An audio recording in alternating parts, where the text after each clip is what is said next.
Okay, and we should be live.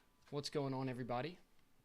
Welcome back to another Q&A live stream. I hope you guys have been working on your screenplays, writing your stories since the last time we spoke. I know it has been a minute. I was in the midst of a move, but we're back. Old Man Mario asked me what we will do in this stream. We're going to be answering questions today. You're going to be asking them, and I'm going to be answering them. I also have something I want to share with you guys as we start today. I think this is going to be very helpful for your overall understanding of how simple a story really can be. This is some stuff that I have been working on for the updated version of the practical screenwriting course. And so this is something I wanted to share with you all today. So once we kind of have some people funnel in, I will start us up.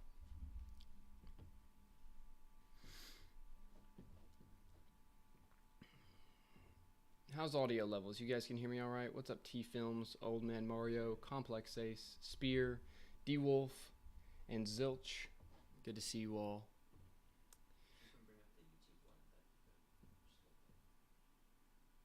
Sir, I don't have Discord. Please do something, sir.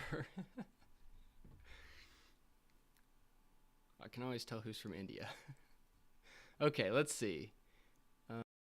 Let me increase this volume just a bit.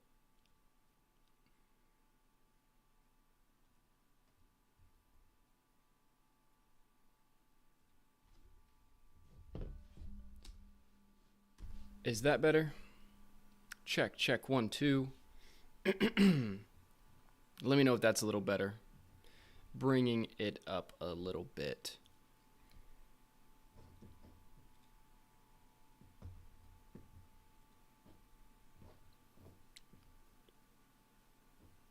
Check, check, 1, 2. Volume is great. Good to hear. It's better. How are we in Discord, Josh? You can still hear me through Discord? Okay. Spear, I think it might be a problem on your end.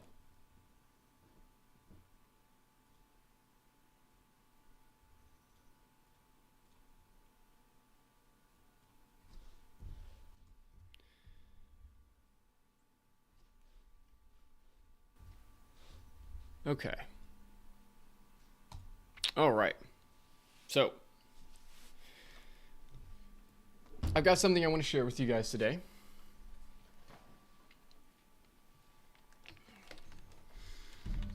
John, I bumped it up a little more for you. Hopefully that's helpful. I got something really cool I want to share with you guys. If you guys are not in the Discord and you're not following my email list or looking at the community posts on the YouTube channel, if you go to the community posts tab on this YouTube channel, you will also see some of the written posts that I do there when I'm not able to immediately release a big video. But I've been working on material for the practical screenwriting course, and I have some stuff to share with you all today. This is going to be the 4 core elements of story.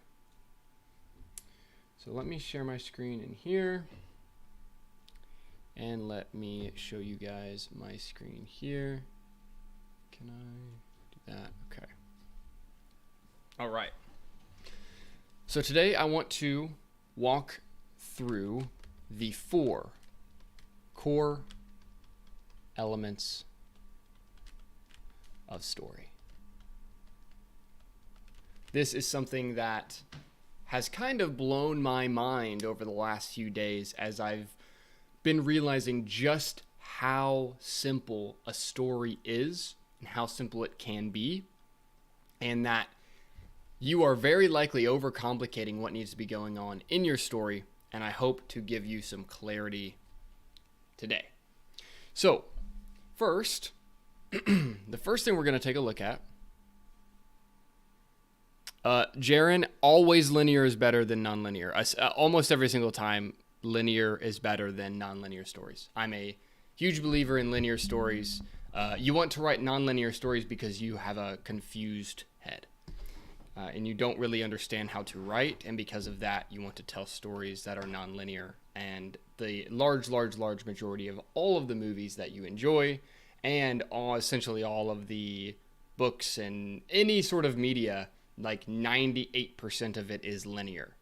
So when you hear people talk about nonlinear stuff, they usually do not know what they're talking about. Now, back to the 4 core elements of story. The first piece of this is the 3 layers of conflict.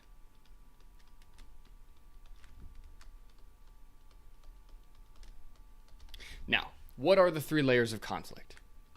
There is the philosophical or belief layer. Philosophical layer. This could also be called the belief layer. You have the emotional layer. Also can be the mental part of the mental layer.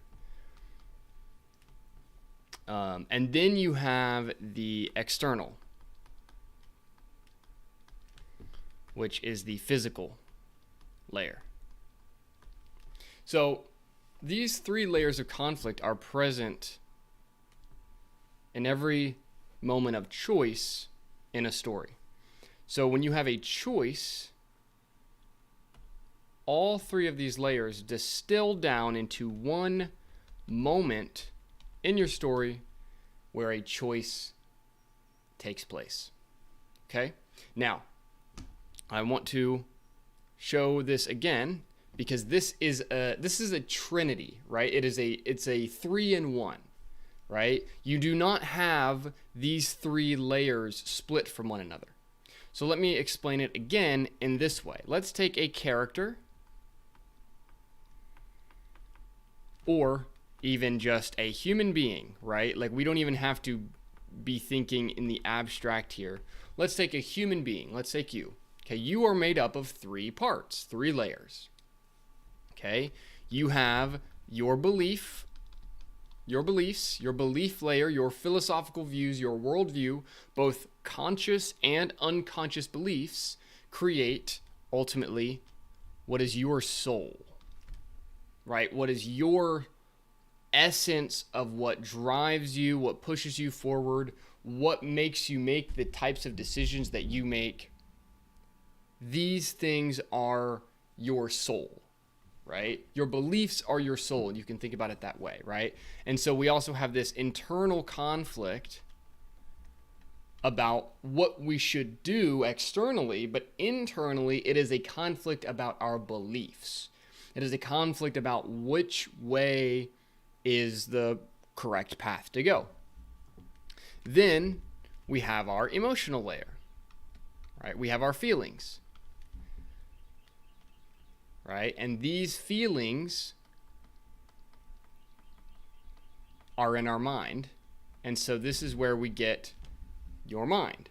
Your conscious mind many times can house some of your beliefs, but really your beliefs are something that are embedded in who you are.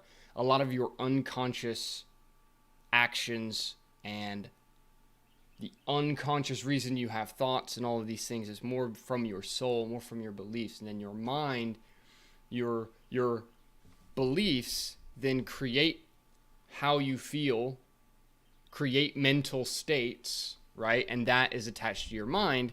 And then finally you have your actions, which are attached to your body,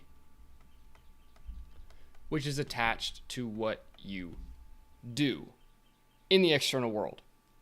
Again, all 3 of these layers are connected together. They are inseparable. They are a trinity. If you take your beliefs away, you are no longer a human. If you take your emotions away, you're no longer a human. If you take your body away, you're no longer a human. You have all 3 of these elements inseparably attached inside of you. And then these 3 come together to make choices in the external world, right? Now, let me explain this with an example. And I used this example recently on those community posts, which you can find on the YouTube channel, and you can also find those posts in the Discord and on my email list. So I have discussed multiple times, particularly in my second latest YouTube video, the Little Miss Sunshine ice cream scene. Okay, well, what we have in that scene is we have all three layers of conflict present in a single choice. So the choice of the scene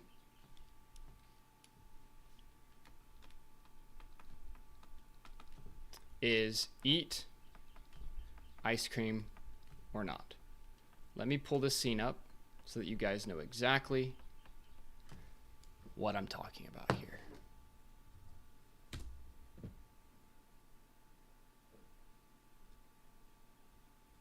Where's my whatever? Okay.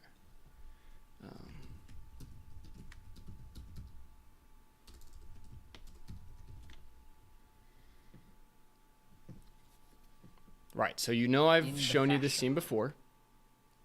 What happens in this scene is we have this family that is going to a beauty pageant, right? They're going on this beauty pageant to win. Their daughter, Olive here, she is the one that's going to be competing in this beauty pageant. She orders ice cream at a diner on their stop on the way to the beauty pageant. Now, this now presents a choice. Should Olive eat the ice cream or not? And this is something you can also find in depth on that YouTube video of mine. So what happens is, this creates this larger question, right? Should you eat ice cream if you're about to be competing in a beauty pageant? And that is the argument that Olive's father, right here on the right-hand side, makes to Olive and says, hey, if you're competing in a beauty pageant, if you want to win a beauty pageant, you shouldn't be eating ice cream for breakfast, right? So now what happens is that immediately creates the three layers. Immediately they are present. So what happens is we have in the beliefs, in the belief layer, in the philosophical layer, we have this question of essentially your like winning, like being a winner versus being a loser. And that really comes down into, is your public image the most important? Or is it your private life, your private decisions, your private happiness in who you are individually? Is that what is most important? And so now this comes into the emotional layer as well, because this is not just a random character versus a random character.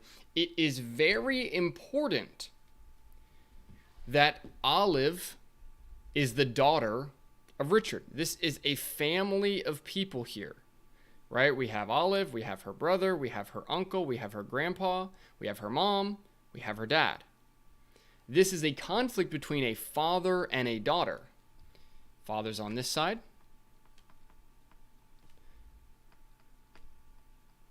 Daughter is on this side. Olive, and then we have the external or the physical. Say physical. Which is don't eat ice cream in the backdrop of win beauty pageant versus eat the ice cream and we are less concerned about winning this beauty pageant. Okay? So notice that all three of these elements distill into the single choice, which is eat ice cream or not.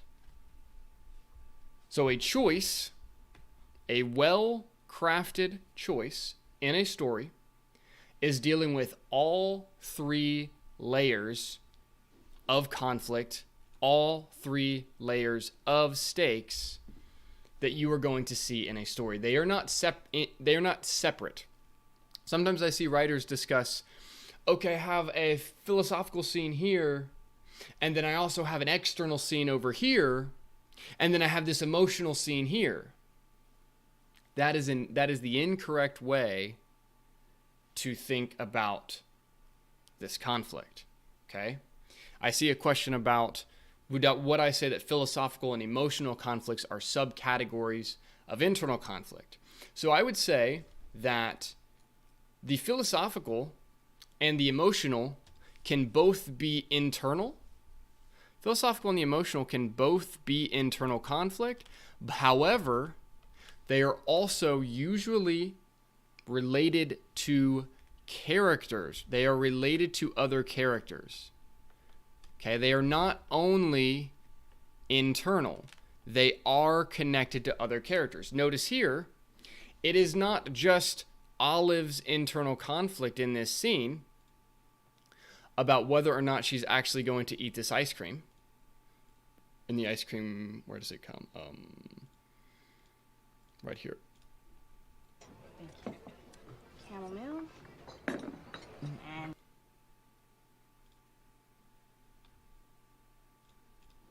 here's your ice cream. A la Modi, right? I'll be back with your waffles in a second.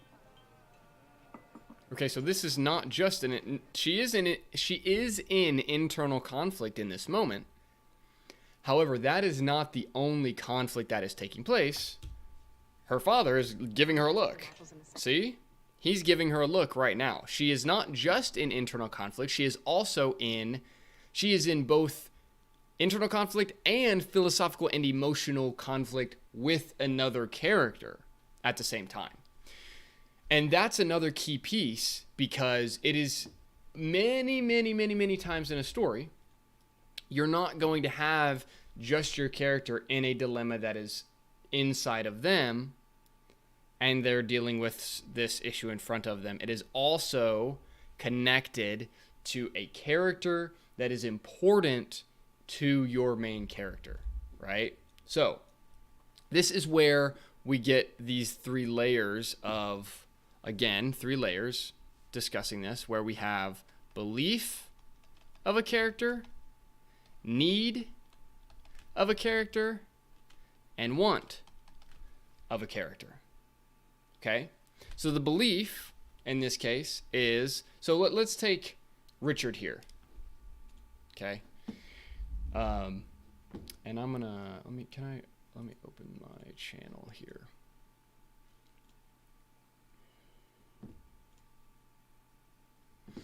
Okay, so I talk about this in this scene. All right, talk about this Little Miss Sunshine scene in this video, where I'm talking about how we have Richard presents his worldview, Cheryl presents her review, all of that. We have this question about whether or not she's going to eat the ice cream. And this is a important part of understanding Richard's character and where he sits, and understanding Olive's character and where she sits in relation to her father. So with Olive wants to win the beauty pageant. So her want is that she wants to win the beauty pageant. Okay? At least as we understand. We don't even know what her routine is, but from what we understand in the story, she wants to win the beauty pageant. However, her need, again, need is attached to the emotional layer. This want is the external layer. And then you have belief, which is obviously the philosophical layer. The need is attached to the emotional layer. And why does that character have emotions? Why are they in that state of emotionality? Because their need is attached to another character. This is where understanding the emotional relationships in your story is very important, because it is not just about the belief level or philosophical layer of the relationships in the story. The emotional layer is the attachments that characters have to one another. And so ultimately, Olive's need in Little Miss Sunshine is that she needs her father's approval. Right. And this is extremely important, because there's this scene. Let me see if I can find it.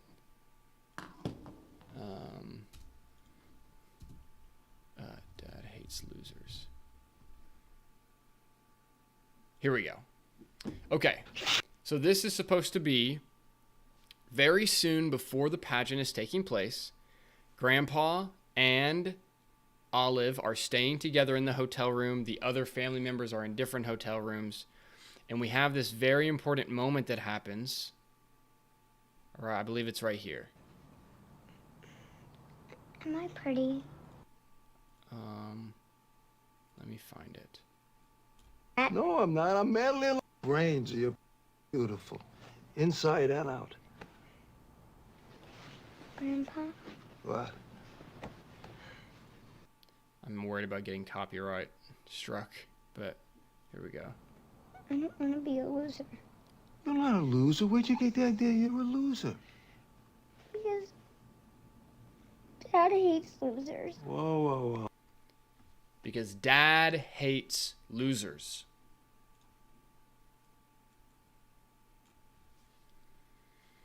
Olive wants to win this beauty pageant, not because she has some sort of deep philosophical belief about how winning defines you. She has this desire to win the beauty pageant because her father has the belief that you are defined by being a winner in public.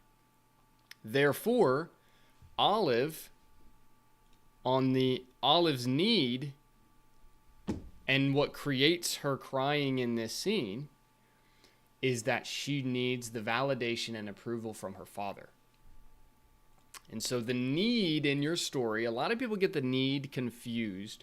The need is not an external thing. It is an emotional thing. Usually it is connected to another character in some way. It doesn't always have to be positive, but it is usually connected to another character and connected to how that particular character is perceiving this important character in their life and what they're looking for from that person. And so in the end of the film, with Richard believes winning defines you. You are defined. He believes you are defined by your public image. And so he wants Olive to win the pageant. That's the whole purpose of the big road trip movie that we're on, is so that Olive can win this pageant and prove to her father that she's a winner. Ultimately, what Richard needs to learn to ultimately come to a change in his belief and arc in the story is that he needs to realize that Olive needs his approval, and that she is looking for her father's validation. He does not really understand this throughout the story until the very end, when he arcs, when he realizes that this is what Olive needs, and ultimately he realizes that he needs to be supportive of his daughter no matter her public image. He realizes he needs to make a change, and he shifts his belief from winning defines you over to supporting his daughter and supporting private life, essentially supporting his daughter no matter her public image, and he goes through his arc. And that's exactly what we see in the climax of Little Miss Sunshine. So if we go right over here to this video created by some super smart guy on YouTube, Olive gets to this is our climax. Olive gets to the pageant. And her performance is not going well. What we find is that her performance is created by Grandpa, who is the philosophical mentor of the other side in the story. He is the philosophical mentor of your private life being more important than your public image. And that doing what you want, living in a truthful manner, is more important than people's perception of you. And so Olive essentially is losing. She's getting booed on stage. People are leaving. The family knows she's not going to make it. They know she's not going to win. And they kind of knew this even before she went on stage, which you will see if you watch this video, or if you already have, then you are right there with me right now. And then when the host tries to pull Olive off stage, we get to this climactic choice that Richard must make. Now remember, your 3 layers of conflict distill down into individual choices. The layers of conflict are not separate. We don't have separate scenes for your beliefs, separate scenes for the emotional stakes, separate scenes for these philosophical. They are connected in single moments of choice. One might be, maybe a little stronger in a particular moment, but they are connected. And so what you are essentially creating is smaller choices like the ice cream scene that when we're not in a climax. And then our big climaxes are going to be huge, big character defining choices where an arc can take place. So in this moment, drama. Richard now has 2 options. He can drag Olive off stage, holding to his belief that your public image defines you, or he can choose to support his daughter, letting go of his belief and embracing the view that your family and private life are more important than your public image. This is where Richard arcs. In the 4, the choice of commitment, he was against Olive going on stage. Now he is faced with the same choice, but much more intense. And in the climactic choice, Richard chooses to dance with Olive.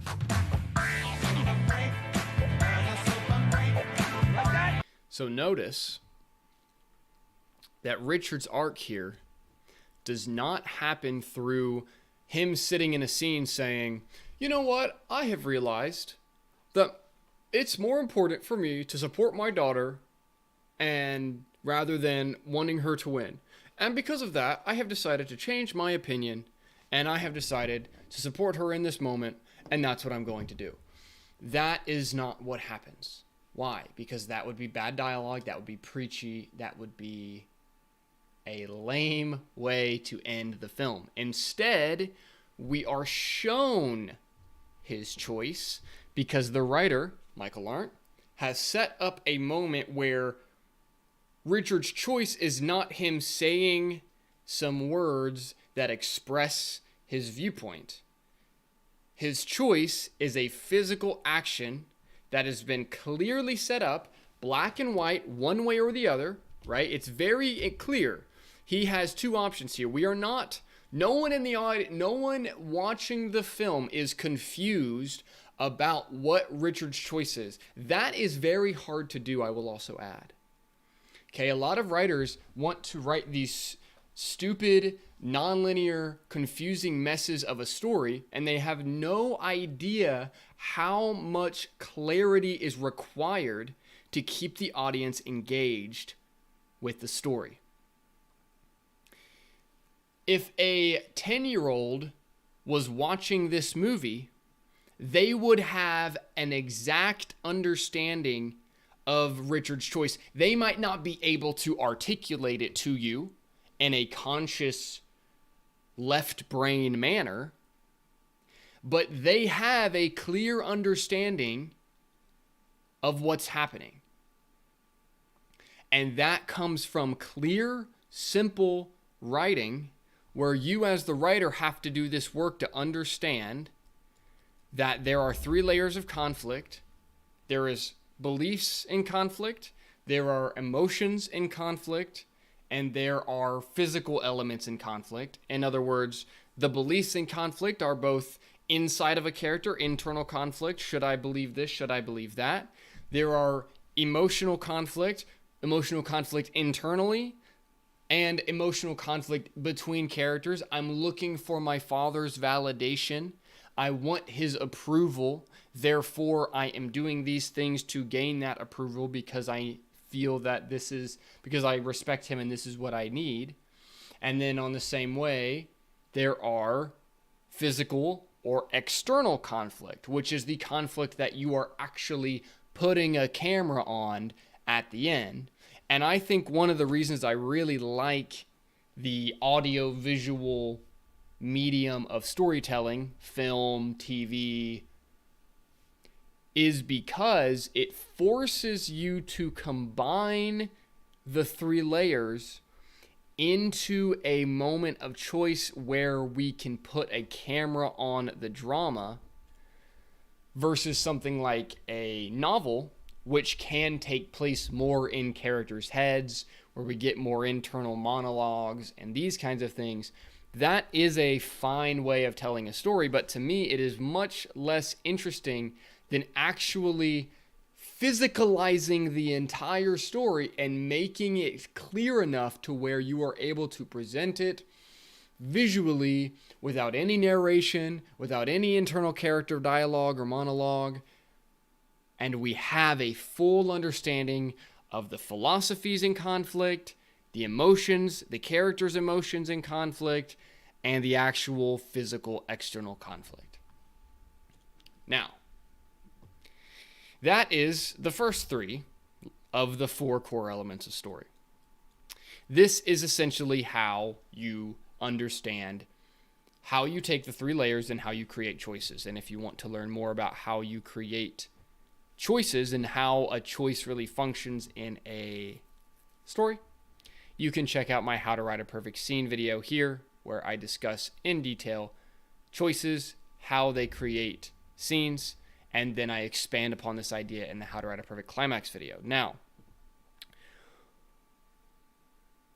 for the final element, notice I said 4 core elements, and so far we've covered 3.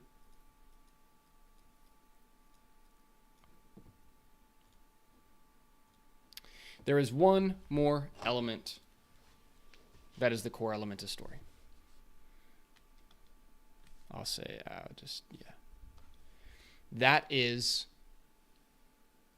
actually placing a story into motion, right? So we can have one singular choice, right? But one scene is not a total story, because one choice is not a complete story. You need at least 2 choices to have a complete story. Let me explain. This is where we get into the story circle. Here's why. I explained that you have the 3 layers of conflict, aka the 3 layers to a single character, that these layers distill into a choice, right? So 3 layers of conflict,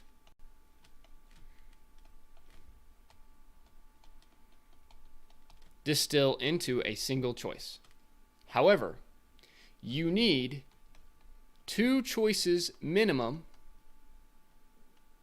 to create a character arc. Why? Well, because you need a setup choice and a payoff choice. Why do you need a setup and a payoff choice? Well, if your character, let's say, we have a character who makes a choice to steal, right? They have an opportunity to steal. Are they going to take someone's belongings? Yes or no? They make the choice to steal. We have now set them up as a thief. This is a character who is a thief, They steal from others. If we want them to have an arc, we must present them with another choice later down the road in some capacity, where they have another opportunity to steal. And so now we have this question to say, okay, steal again? Yes. No. If they don't steal again, they choose not to steal, we are now saying this is a payoff and this is a change arc.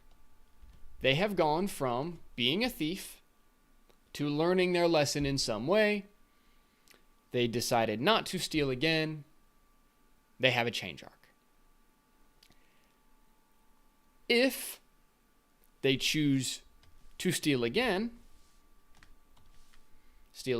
yes, this also is a character arc, but this is a flat arc. They are the same. They were presented with a similar choice once again, and they chose to steal again. They are still a thief. They have a flat arc. Therefore, you must have, at minimum, no matter the size of the story, 2 choices to create a character arc. Therefore, we have a story circle. And a story circle is the fundamental... We're going to try that again. Better. Story circle is the fundamental organic movement of drama. To have a 2-choice story, which again, I'm arguing you do not have a story if you do not have 2 choices. That is my argument. I would say that the definition of a story requires at least 2 choices in it. Because if we say that anything can be a story, then a 1 page of a snail simply scooting around in the woods for 5 pages and no choices are made and nothing happens and that's it.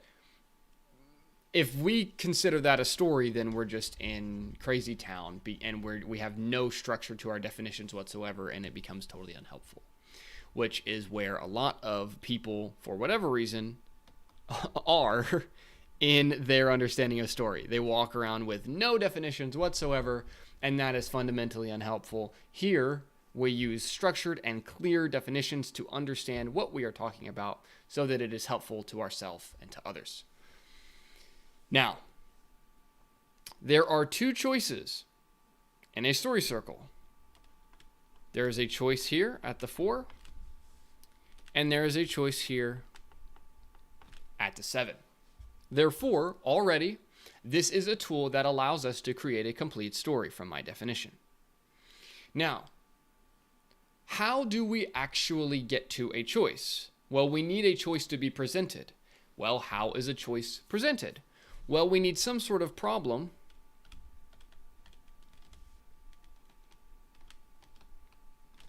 that makes it so that that choice can be presented to us, right? There is no choice if there is no problem. If there is no issue, there's nothing to be solved. There's no multiple directions to go in. We do not have a choice. And so, again, if we're going to have 2 choices, well, we must have at minimum 2 problems, right? Now, obviously, to have a story, what else do we need? We need at least 1 character, okay? Let's throw in a character here. Now we have a character and we have 2 problems and 2 choices. That's a lot of the work done. Now, if we want to give this some backbone, pushing this in a particular direction, we give that character a desire. They want something. Either they're already going after that thing, or the problem forces them to go after that thing. But if the character has no desire, it's very unlikely for them to actually go into a story. Now, they can sometimes encounter a problem, and that problem create a desire, because now they say, oh, well, my desire is to solve this problem. That can work. But also, most of the time, human beings are not the Buddha. We have some desire within us, whether conscious or unconscious. We want our lives to be different in some way. We are seeking something. We're looking for something. And it does not have to be you're looking for $500,000. It can be, in Olive's case, where she is looking for validation from her father, and therefore that creates a physical want, which is to win the beauty pageant. But it doesn't have to always be so physical. I want the gold. I want to build house. It can be more, I'm looking for validation from someone that I care about. That can still be a desire. And so if we have this desire, what happens is the character is now going after that desire, and they encounter their first problem. To solve this initial problem, they then make a choice, and they get to this point where their desire is achieved on some level. Either they have made major progress to that desire, or they actually get what they want. In the case of the opening of Indiana Jones and the Raiders of the Lost Ark, Indiana Jones goes into the ancient temple. He goes inside. He encounters some of the initial traps, gets through them, and ultimately finds the idol, right? Desire achieved. He has the idol. And if you all remember the iconic scene where he has the sand and he has the idol and he flips them in the temple, a new problem arises as this desire is achieved. He grabs the idol and the entire temple begins falling down around him, which then sends us into the payoff side of the story circle. Remember, this is the setup. This side is the payoff. Because remember, we have a setup choice and we have a payoff choice. Therefore, the first problem in the first choice is the setup problem in the setup choice. And then we go into the second half where we have the payoff problem in the payoff choice. This is also where the 6 is usually a surprise problem. The character did not intend to have to deal with this secondary problem. They thought the story was going to end here on some level, and therefore they must make a climactic choice. This is why you get this swinging of conflict at the second half of the story, because this side is usually slower, right? The setup side is usually a slower pace where more scenes take place here, and then this becomes all present immediate conflict where we are having to make quick decisions right now to actually solve the problem. And then finally, the 8 is simply the change, where the character has now gone through, so you can even say character change, where this is we essentially bring us back to the 1, and these two are connected. And so if you understand this, okay, this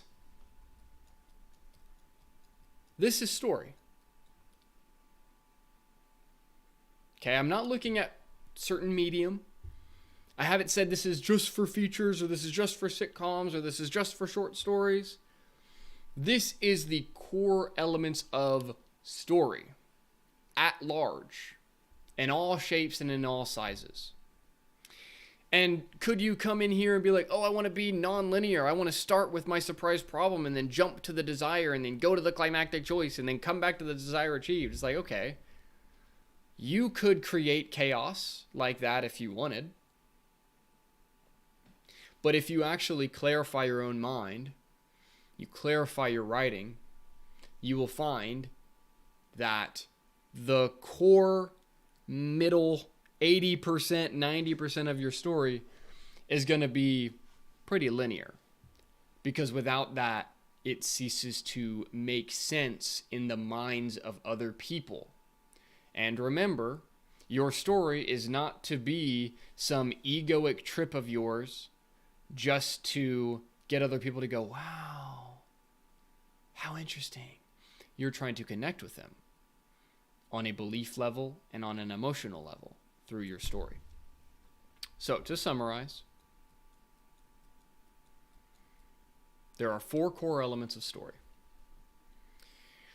The 3 layers of conflict: philosophical layer, the belief layer, your soul layer, the emotional layer, the mental layer, and the external layer, the physical layer. In the same way, a character and a human being has 3 layers to them. Your beliefs are your soul, your emotions and feelings are your mind, your actions are your body. And there is a fundamental interconnectedness between these 3 layers. That is why they are 3 in 1. They are inseparable. And they all distill down into single choices that a character must make and that your story is about. Once you understand the 3 layers of conflict and choice, you can then come to the final fundamental layer of story, which is actually setting those choices into motion. And you use a story circle to do so. Because to have a complete story, to have an arc, to have a setup and a payoff, in the same way that a joke has a setup and a payoff, you need 2 choices to create an arc. If they make the same choice twice, that's a flat arc. If they make a different choice in the beginning than they make at the end, that is a change arc.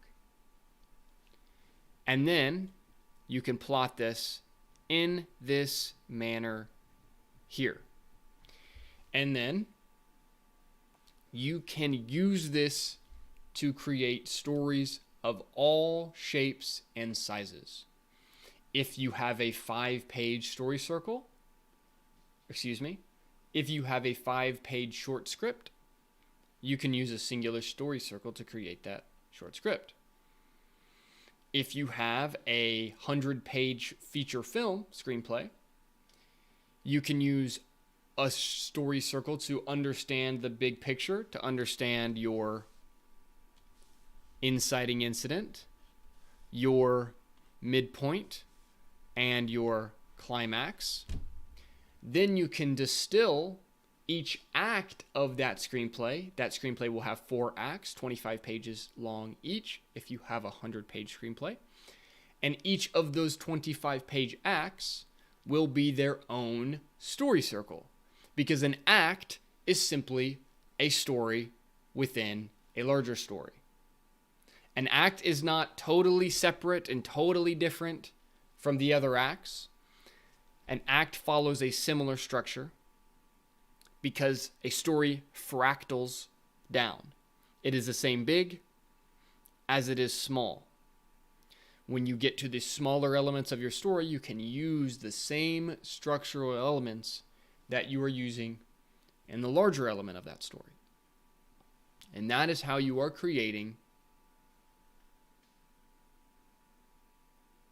a clear, well-structured, well-momentumed story. I don't know if momentumed is a word, but I'm inventing it. And that is the 4 core elements of story.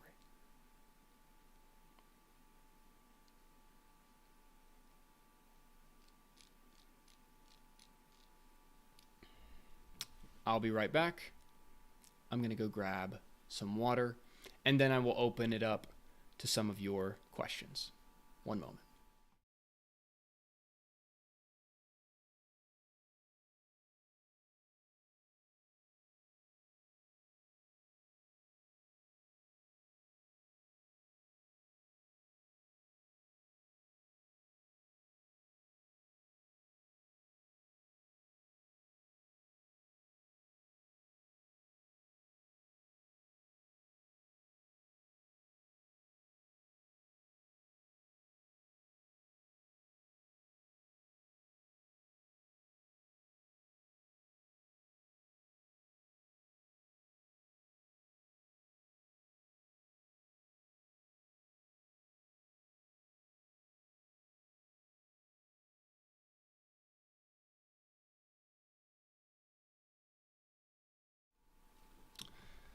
All right, I'm seeing a couple different hands raised in the Discord. We're going to start with that today. Let's talk to Stevenson.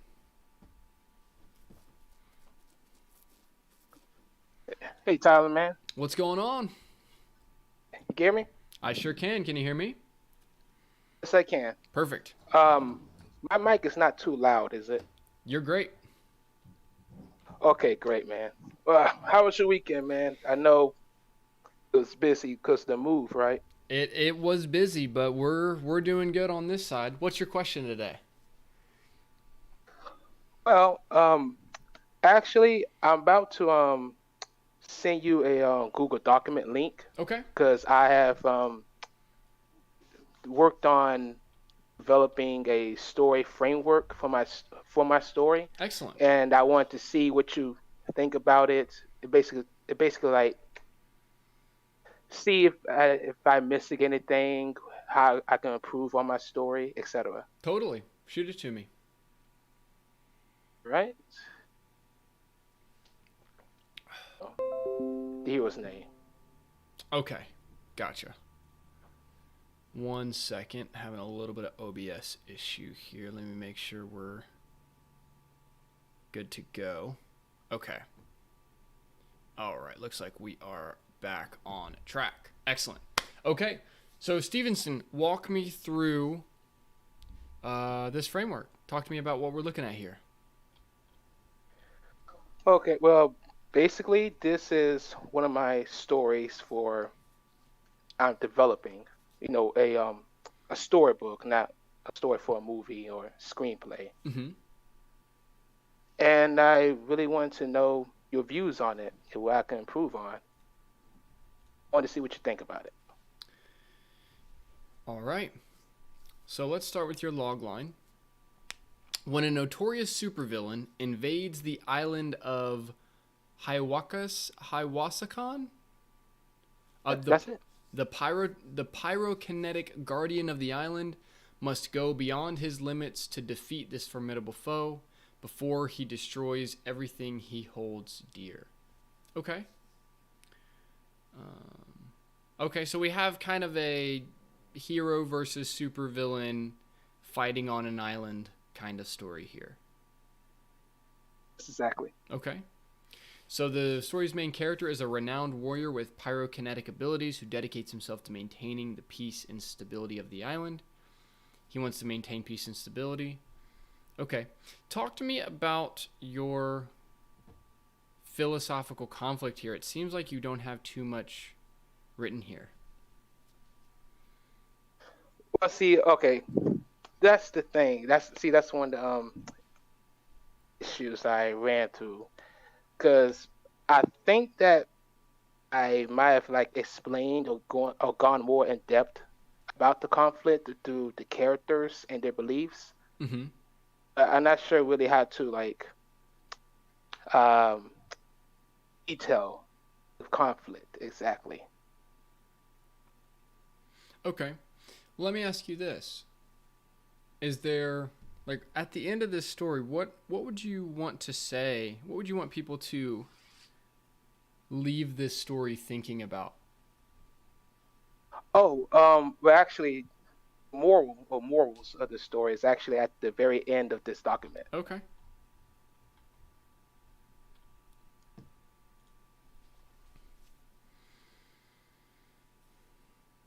Okay, so never give up, remain resilient in the face of adversity. Adversity helps one to realize their limits as well as what one can endure.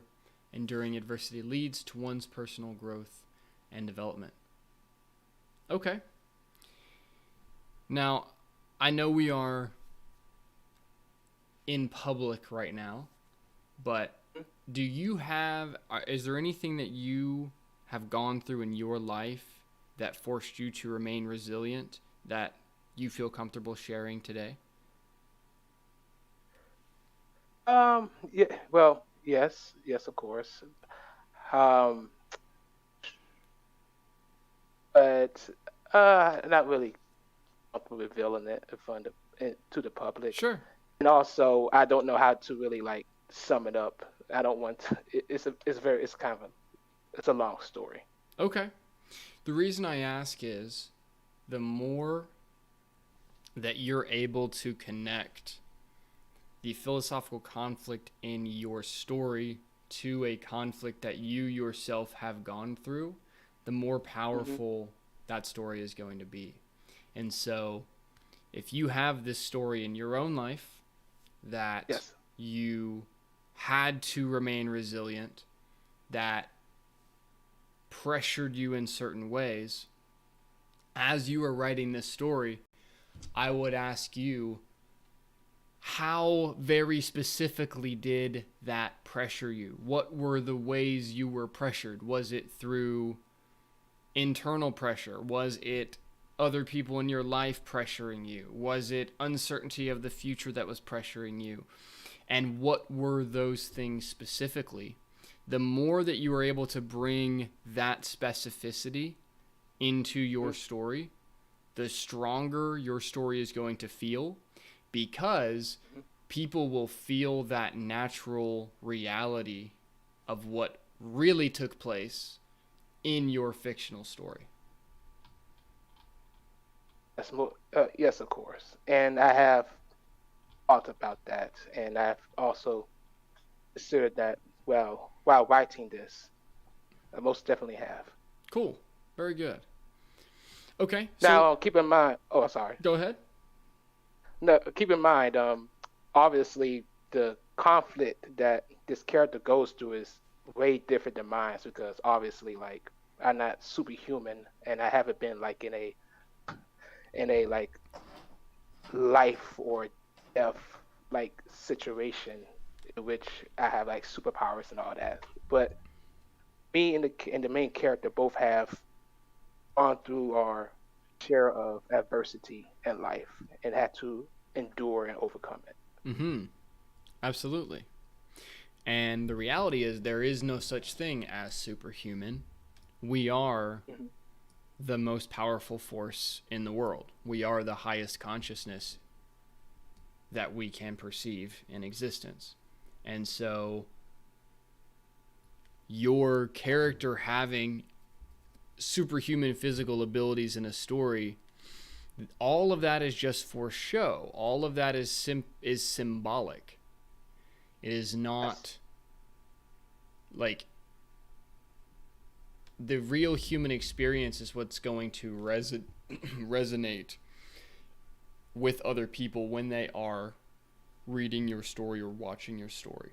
And so they will not deeply resonate with the fact that your character has superhuman abilities that they may not have. They will resonate with the truthfulness of the conflict and how it impacts the character's soul and how it impacts them as a human being. Exactly. Okay, so your main character believes a lot of good things: order, justice, peace, stability. Believes that the strong have a duty to protect the weak. He also believes in being resilient in the face of adversity, fighting to your last breath. I would be interested on your need to know if there are, I would say, who are the other important characters on the island that he is protecting? Does he know these people specifically? Yes, he does. Okay.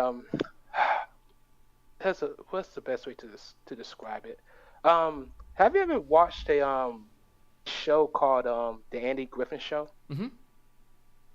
Oh, you know how like the main characters like the sheriff or the deputy, like they they are like they befriend the community Mm-hmm. and they know everybody there like that. Mm-hmm. It's kind of like the same thing with my character. My character, not only does he protect the people on this island, but he sees them as a surrogate. He sees them as a part of his family. Good. So as you go forward with this story, knowing exactly who those people are and who might be, let's say, most important 6 to 8 or 6 to 10 characters on this island that are directly connected on the emotional level to our main character, that's going to be very important. And it will be a way that our antagonist, Wolfram, can attack your main character. Because the story will not simply be them physically fighting on this island. It will be other types of attacks that this character is bringing forward.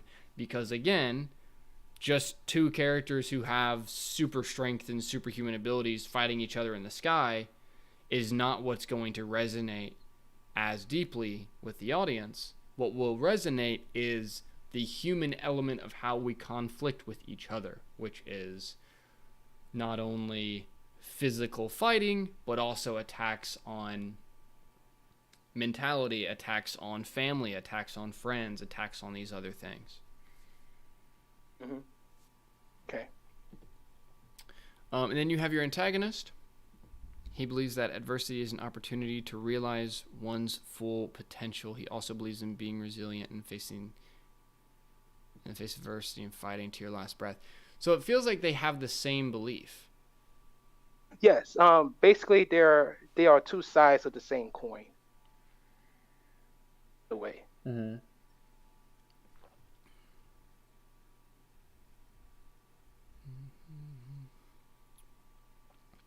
Okay. Yeah, I mean, so far your belief conflict is fairly basic. I don't think that's totally bad quite yet. It's not necessarily like gripping me super strongly quite yet, but let's continue. Okay, what does the protagonist lie? That he has realized the full potential of his abilities. Okay, how are you seeing our main character realize his full potential in this story? Oh, okay. Well, it's through his abilities, but because basically, until this opponent shows up, this hero hasn't really faced a real challenge. Mm-hmm. Most of the villains he's fought were basically fodder. It's very easy. He never fought anyone that pushed him to his limits before. Mm-hmm. And therefore, as a result of that, he has to really truly realize the full potential of his abilities. And until he meets this opponent and fights him, he believes that he's mastered and knows his full potential. And that's his lie. Gotcha. Okay. Yeah, let's get into your circles for now. I think what you have up here is I don't think it's bad. I think it could become more specific over time. Right now I'm feeling like this story is a very, very much a hero versus villain fighting in the sky, hero wins kind of story. Yeah, basically, I forgot who I heard this from, but basically there's a game director that and this guy has made very famous games, by the way. He approaches making two types of stories.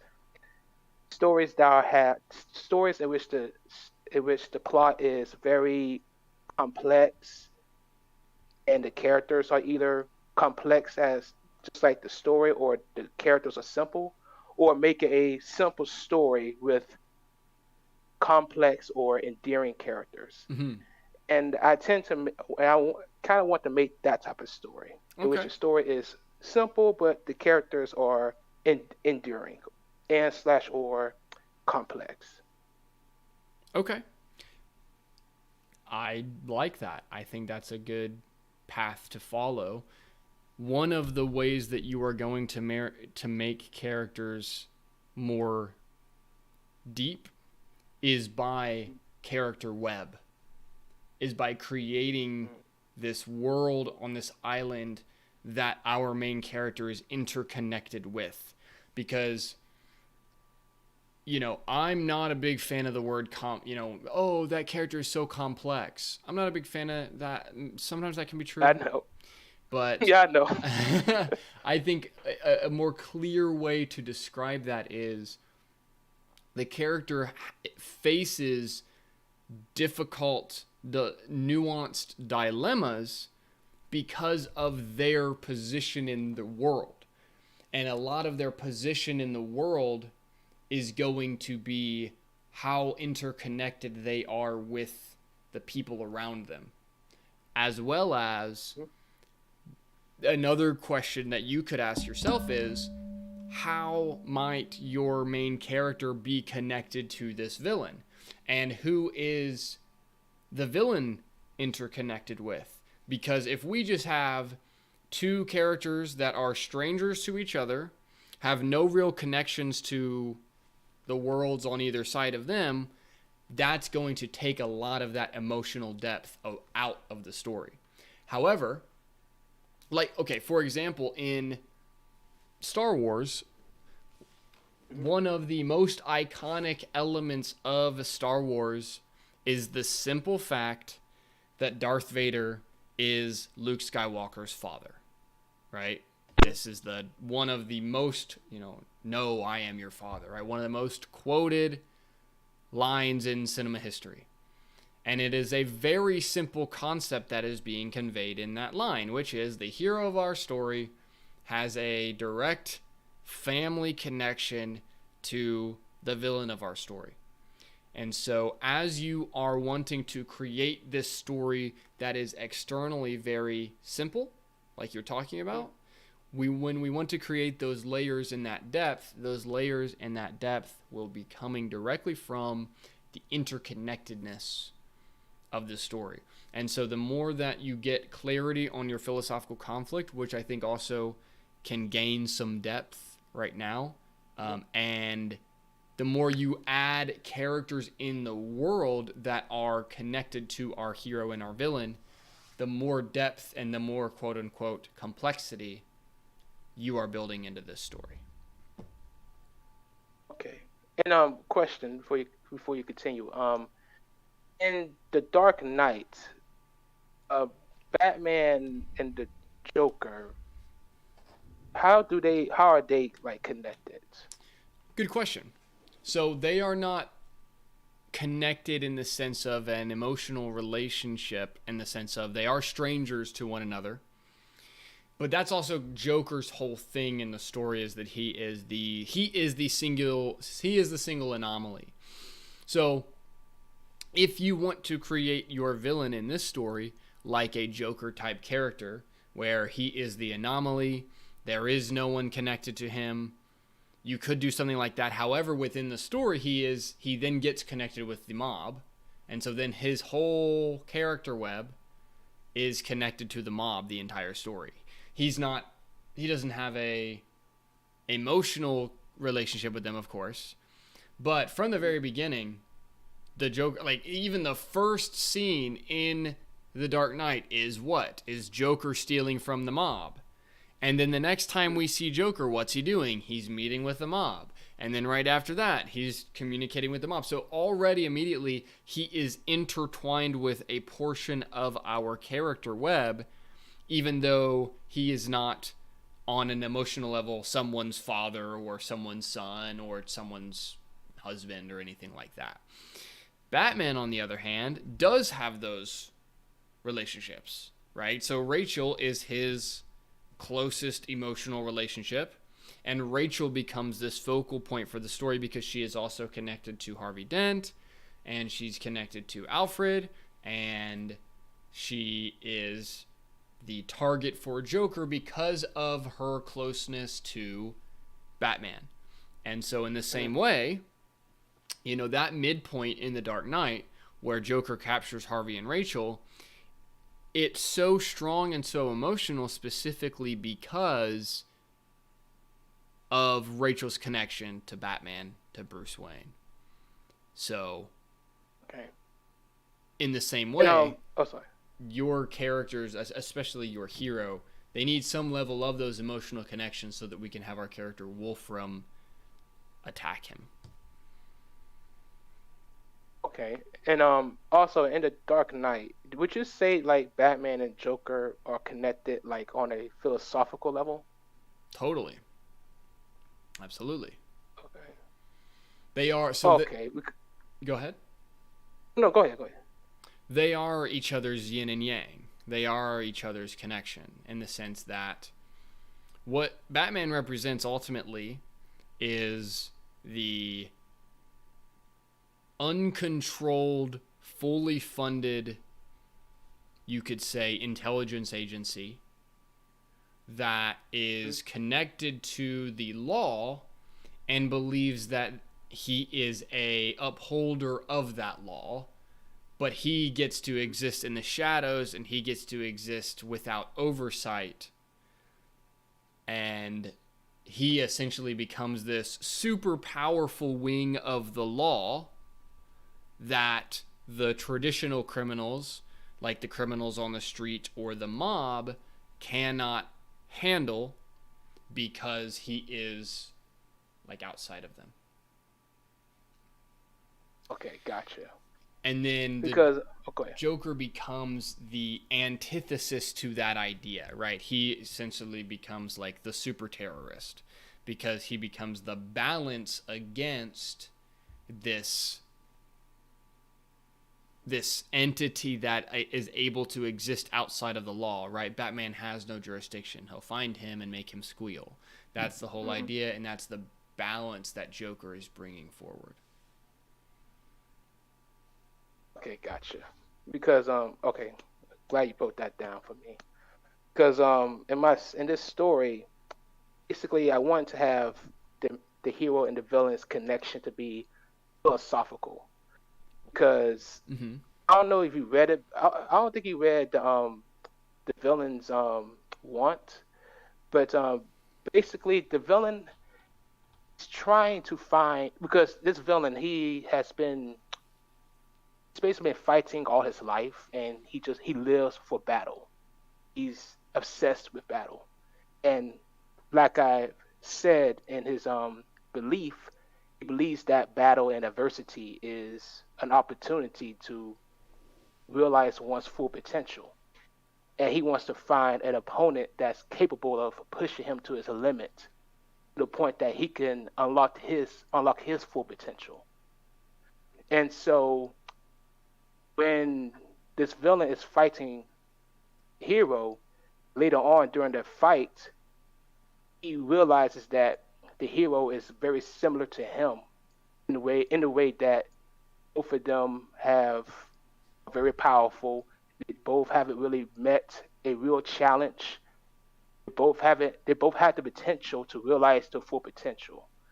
And the villain sees the hero as his opportunity to achieve his goal. And as the battle progresses, and the hero, well, actually, that you should read what's it called, the Story Circle, for more information on that. So essentially, the antagonist is kind of like a Dragon Ball Z character. Like they just want to be the strongest fighter. Not that's a super it's an oversimplification, but he basically deep down he really wants to become the best version of himself. He sees that he believes that he can become the best version of himself by realizing his full potential of his powers. So, and by the way, there's other anime characters that I can like compare them to, but I'm not, because I'm not sure you watched those animes. But there's various like anime characters that had this type of had this character archetype. So it almost feels like you kind of have like realizing. So you keep kind of talking about full potential. I wonder if you could frame this as realizing full potential through essentially violence, combat, versus realizing full potential I guess maybe through some sort of like peaceful way, because I guess the fundamental belief of your antagonist is that full potential equals equals most powerful or most violent, and that is a belief in and of itself. That is his underlying belief. Yes, exactly. Okay. And also, he believes that by reaching his full potential, he can, what's the word? I think I want to use the word fully realize himself, or again, he sees that as becoming the best version of himself, becoming fulfilled. So yeah, so if his version of full potential is kind of most powerful or most violent, what is the main character's definition of full potential? But see, that's the thing. He's not really. His goal is not to unlock his full potential, because again, his lie is that he believes that he already has done that. His goal is just to maintain the peace of the island. Gotcha. And to defeat this villain, because this villain threats is to destroy the island. How did he previously realize his full potential? Hero or the villain? The hero. That's in the story circle, actually.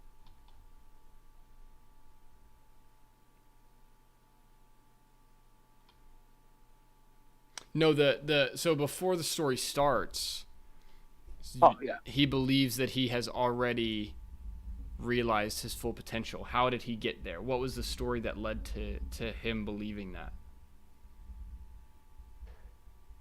Well, as far as I'm concerned, because I'm still developing this. Sure.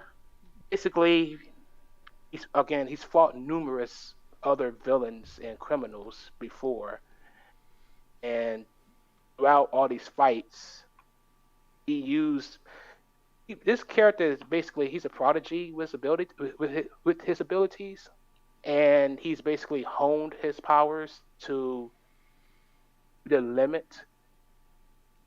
And because he's never faced a true challenge, he's never realized that he could go beyond his limits. He believed that his limit that's it. Okay. That's his ultimate limit. Okay. I hope that I explained that well. I don't think I did. No, that gives me a sense. Let's take a look at the story circle here. So we have a renowned warrior with pyrokinetic abilities who maintains peace and stability of the island. He wants to maintain the status quo of the island. Wolfram, a notorious sadomasochistic villain, invades the island, threatening to destroy it unless a worthy opponent confronts him. So our hero chooses to face Wolfram in order to protect his home. During their battle, our hero resorts to pushing his power to the limit and unleashes it on Wolfram, seemingly melting his body armor and overwhelming him. However, while on the verge of defeat, Wolfram's power undergoes an evolution that allows him to turn his steel armor into tungsten, allowing him to endure and overcome the hero's enhanced firepower. Having awakened the full potential of his powers, a reinvigorated Wolfram quickly overwhelms our hero despite his best efforts. On the verge of death, our hero chooses to remain resilient and fight to his last breath instead of succumbing. As a result, his power undergoes an awakening that allows him to increase the temperature of his fire beyond its limit, turning the flames blue. With both combatants having reached their full potential, they resume their battle, truly going all out. In the end, our hero defeats Wolfram. As a result of his battle, our hero has unlocked his true power, becoming a stronger hero. Okay, so this is essentially like a single battle story. Like this is a short story, correct? Yes. Basically, I aim to create short stories. Yes. Okay. And by the way, my long-term goal is to turn my stories into animated short films. So it kind of fits with my stories being short. Sure. They could be adapted to short films. Sure. Okay. Yeah, so I would say that yeah, you have a kind of a one act short here that's working pretty well structurally. Some things I would consider to continue to strengthen it would be, so I would say I would love to see, maybe you have a I think we want to in the beginning, I think it would be interesting to meet a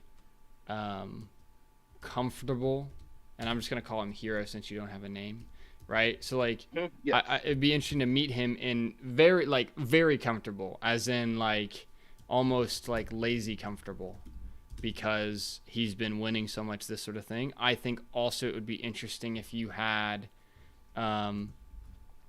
if you expanded a character web a little bit, and part of the reason that you could create at least one character that is going to be, at least one that's going to be killed immediately if Hero doesn't hang on, kind of in the end, like in the 7. If he doesn't hang on, this character's going to die, something like that.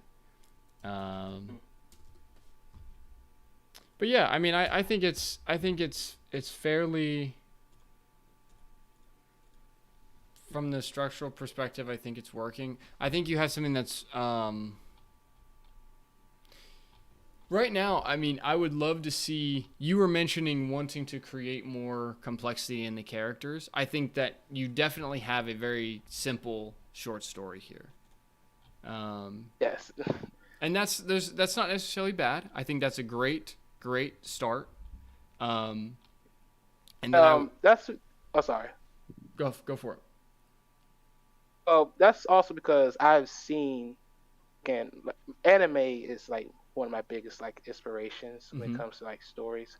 I've seen numerous anime that are, again, very basic in story, but despite that, the anime still is a huge success because of the characters and how endearing the characters are. So that's like my goal. I want to make stories like that. Great. Yeah. Yes. My characters doesn't have to be complex. Just I want to make them enduring and impactful. For sure. Cool, man. And also, what was I about to mention? Um, yeah. In the 7, in the store circle, the villain is basically, he challenges the hero to face him, and if the hero wins, then the villain will surrender. But if the hero loses, then the villain will kill him and destroy the whole island. So in the 7, again, the hero is on the verge of death, and that character has the choice of either giving up or still remaining strong and resilient and keep fighting, even though the fight seems to be pointless. Because at this moment, the villain has a massive power up, and he completely overwhelms the hero. And I haven't really fully wrote this out yet, but basically, just before he is killed, he remembers what he's fighting for, and he remembers that if he loses, both him and everyone on that island is going to die. So that gives him a boost to keep going. As a result of that, that's when his powers evolve.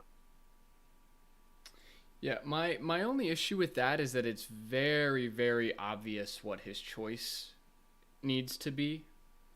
That we're not even for a moment questioning what choice he's going to make.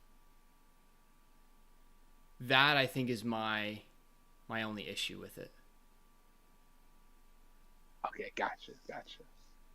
See, this is why I need your assistance. I gotta know where I'm going wrong with this and what I need to do Well, I think to make this it would just better. be interesting to see how do we make this choice here more of a dilemma rather than a pretty clear black and white, because what's happening here is it's less of a philosophical choice and more of a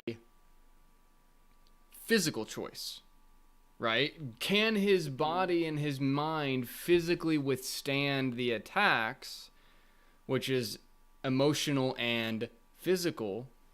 Not, is he in a philosophical question here, right? Of what do we do now? If this was this would be pretty different from the story. But if you were to have him say, like, maybe, one dilemma would be, do we leave the island? Do we, the villagers on this island, do we leave this island because of this Wolfram character, because he's too powerful, he's too strong, we don't know if we can defeat him? Or do we stay and fight, even though that might mean many of us will die, and we don't know if we can beat him at all, and we could all die? That is more of a dilemma. That would be more of in the belief level of, do we give up the island, allowing this, and succumb to this person, allowing him to take over, or do we believe in our strength as a people to take him, even though it could mean that many of us will die, and many of them in that potential climax could die? So I think that's the issue right now. Is I think the weakest part of, I think structurally you have this one act battle story that's happening and it's playing out right. I think your philosophical conflict is the weakest part of this story. Okay. And okay, how can I explain or break down the philosophical conflict in depth? Well, what's the real choice here? That's the question. Is what's the real choice that has to be made here that is going to have some weight and is not going to be so easily understood? Because if your choice is give up or not, that's pretty obvious that the right choice is give up. Or excuse me, don't give up, right? However, if your choice was stay on the island and fight, with lots of casualties, or versus flee the island, losing it but saving lives, well, that's more of a dilemma that many characters in a scene could actually have a discussion about, right? Because you could have characters saying, this has been our island for thousands of generations, and we're not going to let this one evil man come in and take it away from us. We're going to stand and fight to the very end. And then you can have some people on the other side saying, what are you talking about? We have women and children here. You're going to have all of our entire bloodline wiped out because you want to have some grand stand against a villain you can never defeat. Well, now we have a dilemma, right? Now we have a choice that's not so immediately clear.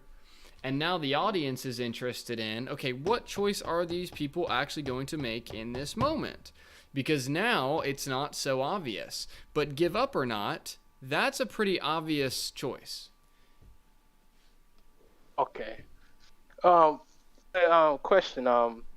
For the choices that you presented, that's a choice with the as for civilians of the island, right? Because how can the main hero fit into that? Because keep in mind, main hero, he's the only one there with powers, and he has protected everyone there for years.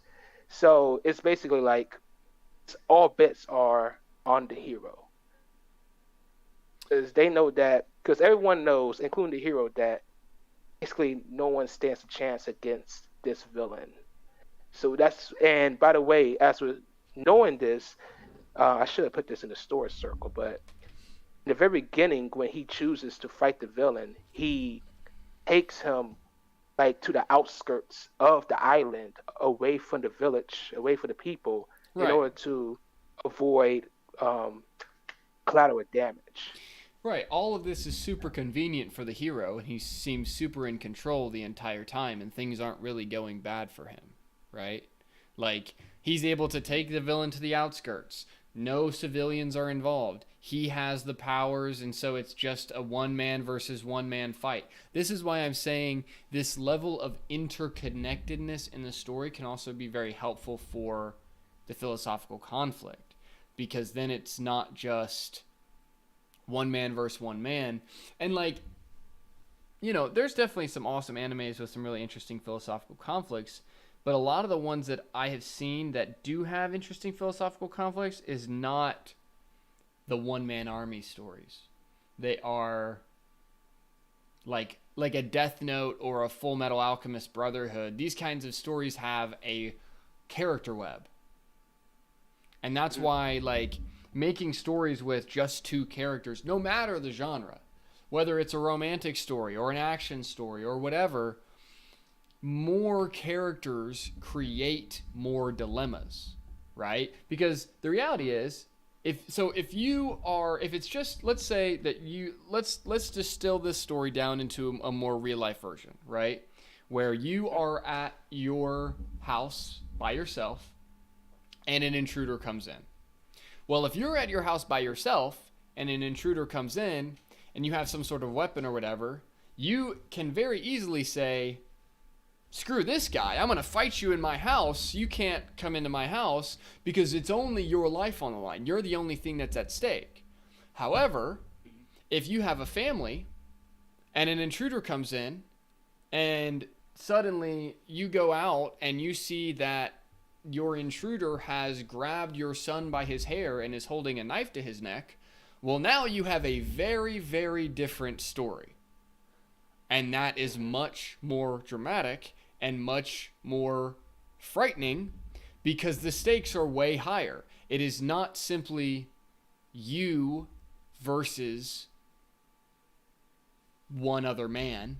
It is a web of characters are now involved, and that web of characters creates what I was talking about earlier today when I discussed the emotional stakes. Remember that the web creates the emotional stakes. The web creates the emotion of the story. And if it's just 1v1, there's way less emotion involved in that. Okay. Gotcha. Okay. How can I add like other multiple it's a basic side characters you're talking about, right? Mm-hmm. For the character web. Mm-hmm. Okay, how can I add like these side characters like in this short story without making it a long story? Well, how long do you want this to be? Basically just one book really, and yeah, just one book. You want to, so like how many pages? It's between 30 to 50 max. Then yeah, I mean, you're going to have plenty of room for a web of characters. If you have 30 pages, it's very easy for you to have a web of at least like 6 characters. At least. You could even, I mean, 30 pages, you could have a web of 10 to 15 characters, really. I mean, I wouldn't worry about like I also think it's not just going to be like right now you kind of have in your story circle, you kind of have one scene. Like, I mean, maybe you have, you know, maybe you have a couple scenes in this one too, but really the 3 through the 8, this is all one scene. So really we would make this, we would kind of go back to your character web. We would expand out the web of characters on Hawasakan Island. And then from there, we would then rebuild your story circle and rebuild the fundamental choice at hand. And then again, like I talked about earlier in the stream today, we would create these two choices where probably how we would set it up is the island, is there a group of elders on the island that this character has to interact with, right? That make decisions about what happens on the island, and how do they have power versus, they have power in regards to what happens with the people, and then we have this character who has like physical power, but power in regards to what happens with the people is a very, very, very important power, and it's in real life the most important power because we don't have lightning abilities and pyrokinetic abilities. So I think there's going to be this question about what happens with the people on the island, and then because of that we now have this story that's happening with a dilemma that's a bit stronger. So if what I would suggest to you, Stevenson, is expand out. Like, I don't want you to think too much about the length of the story right now, how many pages it's going to be. All I would like you to do is expand out your character list. I would love to see who's the leaders on the island, who are the close people to our main character on the island. Like, build out this island character web. And then when you return with this story, we can use that more built out island character web to get more clarity on the philosophical conflict of the story, to create stronger story choices, and still stay within that short story time frame that you want to stay in. Okay, gotcha. I would definitely work on that. Also, by the way, the hero, he's both the guardian. He's both the guardian and the leader of the island. So he's both. And I actually do have side characters, but they only I might change this thanks to your input, but they only served as like only appearing like flashbacks. And these characters are his parents, who are the ones who instilled his moral code in him when he was young. But the side characters, which are his parents, they basically serve as incentives for him. Mm-hmm. And I don't know how to really make them impactful or add like a full character arc for them without making the story longer. I am most interested in the characters that are living in the present reality on the island at the time. Yes, we can do some flashback stuff with that kind of thing if you want to, but I want to know, who are these people that he is leading? Who are they? How is he connected to them? And what do they believe? And what are their views on how to handle this villain? Because also, again, kind of how I was talking about earlier on, where like we want two choices. In this kind of one act, which, kind of the 3 through 8 that you have here, we don't really have two choices here.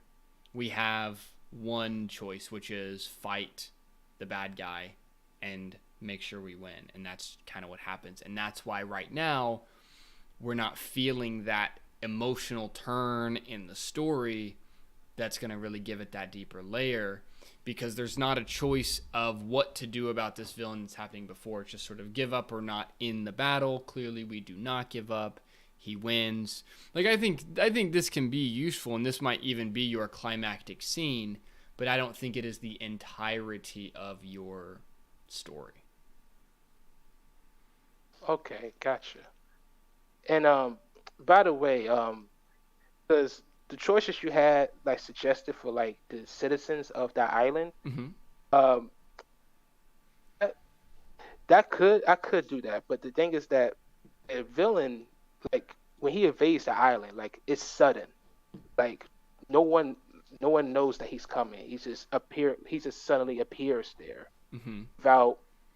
without no one noticing. Mm-hmm. so no one has time to really react or evacuate the island. And so the hero is faced with either fighting him there on the island or taking him to the outskirts away from the people and Hmm. fighting him there. Right. So So how you have it currently go ahead. set up is essentially going to be no real drama occurs for any of the villagers. They are essentially sleeping through a cataclysmic battle that is taking place on their island. And I am suggesting that that be changed. Okay. Okay? Should I like have fight happen during like in the village while the character is fighting the villain, he's trying to fight him while also simultaneously trying to protect the civilians from collateral damage. What I'm saying is there should probably be maybe a minimum of 2 fights. That's what I'm saying. There's an opening fight, and then a question about what to do with this new villain, and then there is a climactic final fight. That would actually give us a full story circle, which is what we have right now is more villain shows up, fights and wins. Story over. Mm-hmm. Okay, okay, I got you. So, So could you have this as okay? Oh, I see the edit. Because originally I broke it down in 3 acts, but it's really 1 act. mhm. So add 2 more acts that expand the fight, basically. I don't want the fight expanded.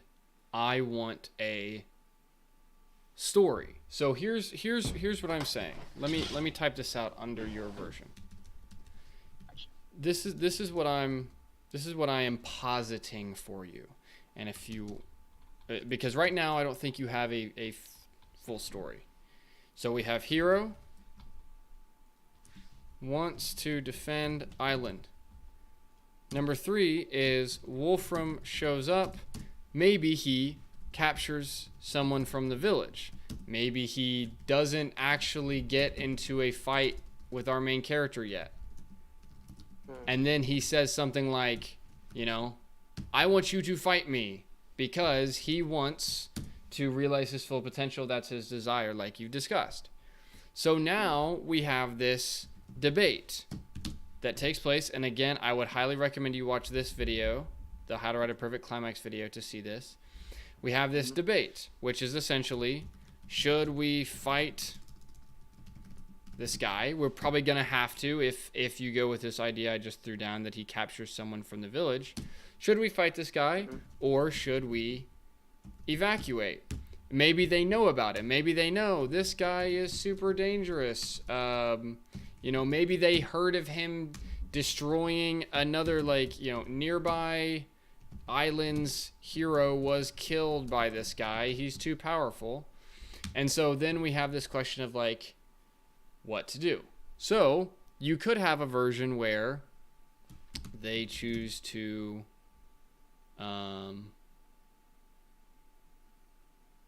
so there's a couple of ways this can happen.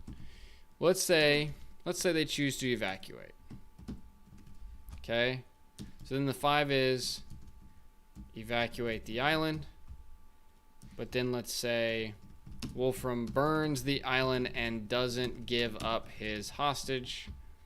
This forces Hero to fight him. Maybe he fights him and wins. I don't know. That's not super strong.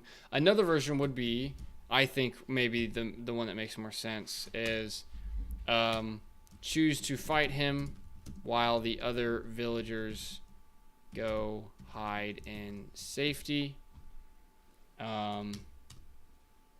Maybe Hero goes to fight Wolfram. Maybe he sets the hostage free. Or maybe he says, I'm not going to fight you, something like, I won't fight you, or if you have the hostage. But then, I don't know, he probably would keep it. So maybe he goes. So probably the simplest version is hero goes to fight Wolfram, hero loses, and then Wolfram is going to kill. Or maybe this would be part of the 6. Wolfram is going to kill hostage, and again, this hostage would be somebody that's close to Wolfram or close to hero.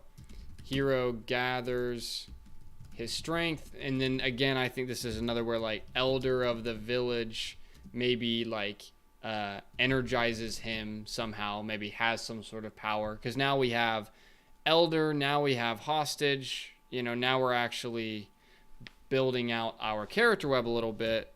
And then because of the power of the villagers' support, maybe both physically and like spiritually, hero realizes his full potential. Resurrects, fights and beats Wolfram, and then island saved. So the idea being that you would not just have your story be one scene. It would be a actual development of a story where multiple characters are involved, where we have an actual debate about what's going to happen, and then we have our climactic sequence at the end that can be somewhat similar to what you had before, but I would actually add the villagers in, and I would have this sense of the hero needs... Whoops, wait, did I do that or did you do that? I don't have no control control over this. Oh, shoot. Control Z? I just did Control Z, but it didn't do it. What did I do? Hold on. Let me undo. What? Weird. Let me see if I can go back a version. Yeah, okay. Restore this version. Restore. Okay, yeah, here we go. Weird. So it could be something like that. The point is, this is not a full story. This is more of a one scene. And what I'm suggesting is to actually build out a full story that has some other characters involved. And actually we have like this initial choice here. And then we have like the final choice that's happening there. And again, this is not fully fleshed out. Stories take time. Just because I have a certain sense of how to move story beats around, it doesn't mean that I have a full and complete perfect story for you in all of 4 minutes. That's not how it ever works. But hopefully this gives you a sense of what I'm looking for, which is a bit of an expanded character web and an actual multiple scenes that are happening in sequence here actually gives us a sense of a story that's taking place, where it's not just anime character fights anime character end. Okay. And for the side characters, for the story, so correct me if I'm wrong, but I don't have to add a detailed background or backstory for the side characters. I just got to integrate them, evolve them in the story. All I want to know about them is, what do they believe? Do they have a need, aka do they have an emotional connection to other characters, like Richard wants all his approval, validation, this kind of thing. These sorts of things is what is gonna create a powerful climax. So if you have a situation where Wolfram, or our hero, is connected to an elder of the village, or is connected to the hostage, or something like this, where he is empowered emotionally by them, or it could be he has a pendant from his mother and father that the elder places in his hand after it seems like hero has been defeated, and then we get that moment of a flashback where he's reminded of his father's words, and that re-empowers him to resurrect and fight. Now we are attaching that emotional need, that emotional connection to our physical climax at the end, And so what I'm looking for from these side characters is, what do they believe? Do they have a need? Do they have a want? How are they connected to our main character? And that is going to give us our building blocks to continue working on this story. Okay. But what if the need and the want is super like basic? It's not detailed. Right now, just keep them to fairly simple. I just want the characters. I want a sense of, I want some more people here that I need. Gotcha. I need sand in the sandbox. Okay, gotcha. Someone in the Discord chat, two people, someone named Joseph said that perhaps I can, in the story circle, I could have the first fight with the villain, the hero loses, and now the hero is contemplating on what to do. Mm-hmm. Does he double down or fold? And then the second fight, with better understanding, the hero wins. Totally. Actually, I like that. I was just about to say, I like that idea. That is a good idea. Yeah, so you could have a Okay. situation where Wolfram shows up, our hero loses, now hero goes back to the village, and now the village is debating what should we do now that it seems like our hero cannot beat this guy, right? Do we have to leave? What do we do? Like, we can't fight this guy, right? And so now we're going from that perspective into, okay, what's going to happen next? And then ultimately when we go to the climax, he does win. And so we get that flip. So that is a good note by Joseph. Yeah, okay. First of all, Joseph, thank you very much for that. And also someone else said, I think his name is Mix I. I think that's how you say your name. Sorry if I mispronouncing that. You said that you don't. Let me see. It's something about the philosophical conflict. I think you said that you don't understand pressure versus resilience. I think what Migsy's saying right now is that you're kind of what we've already been discussing through this discussion today, which is that as of now, it has felt that your philosophical conflict is a bit weak. And I think that's coming from the fact that right now you just have something that is kind of a one scene character, hero versus villain battle. Will the hero give up? No, he doesn't give up. Hero wins. And that right now is kind of pretty basic. So what we're doing right now is expanding that character web. I like Joseph's idea about having that initial loss, and the more that we build each of these pieces, the more that we get clear on all of the elements. So the more we get an understanding of our character web, that feeds into our story circle, which feeds into our philosophical conflict, which can feed into our story circle, which can feed into our choices. So these elements are always connected to each other. They are not totally separate. And so you don't have to have perfect clarity on your philosophical conflict before you work on your characters. And then you don't have to have perfect clarity on your characters before you work on your story circle, and vice versa. These elements feed into one another. So if you feel some extreme resistance on one particular element, there's nothing wrong with jumping over and saying, okay, I'm a bit confused on my philosophical conflict right now. Maybe I'm going to go on into my story circle, and maybe that sparks something. Or maybe I'm going to go into my characters, and then you can jump around like that. Gotcha. Oh, and Mix I, okay, he clarified. He said that he didn't understand the conflict and how it related to main hero and villain's beliefs. Mm-hmm. To answer that, the conflict is basically pressure being adversity and resilience. Well, being resilience. Basically is.